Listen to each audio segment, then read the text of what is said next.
नमस्कार, मी डॉक्टर अभिजित पाठक, स्वास्थ्य hospital medical research centre यांच्या माध्यमातून आज तुमच्याशी संवाद साधतोय. परवा जोशी काका ओपीडीत आले आणि ओपीडीत त्यांची शुगर बघितली तर डायरेक्ट 400 शुगर. तर मी काकांना म्हटलं की काय हो काका, परत साखर खायला सुरुवात केली का काय? कारण मागे त्यांची शुगर 400 वगैरे असायची आणि मग जरा पथ्य वगैरे पाळल्यानंतर शुगर कंट्रोलमध्ये आली, 200च्या खाली राहायला लागली, गोळ्या ऍडजस्ट केल्या गेल्या. हे सगळं व्यवस्थित चालू असताना अचानक शुगर कशी 400 आली याचा मला आश्चर्य वाटायला लागलं. ते म्हणलं मी अजिबात साखर खात नाही, कसं काय साखर वाढली काय माहिती. म्हणलं मग दुसरं काय खाताय का?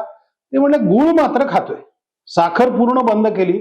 पण माझे शेजारी आहेत बापूसाहेबांनी मला सांगितलं साखरेला अडचण आहे, गुळाने काय साखर वाढत नाही, तुम्ही चहात, दुधात, शिऱ्यामध्ये सगळीकडे गुळ टाकत चाला, त्यामुळे साखर अजिबात वाढत नाही.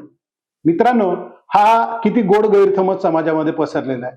जसं साखर दुधात टाकली, चहात टाकली त्यांनी ब्लड शुगर वाढते, तसं गुळही दुधात किंवा चहात टाकला तर त्यांनी ब्लड शुगरही वाढतेच. थोडक्यात साखर म्हणजे उजव्या हाताने चोरी, गुळ म्हणजे डाव्या हाताने चोरी. चोरी कुठनंही केली तरी तुम्हाला त्याची शिक्षा मिळणारच आहे. त्याच्यामुळे साखर आणि गुळ हे दोन्ही उसापासून बनत असल्यामुळे आणि त्यातलं शर्करेचं प्रमाण भरपूर जास्त असल्यामुळे ब्लड शुगर दोन्हीमुळे वाढते. आता ब्लड शुगर मध्ये गुळाचा जरी सहभाग नसला तरी सुद्धा गुळ खाल्ल्याने साखर वाढते, ही अतिशय मोठी वस्तुस्थिती आहे.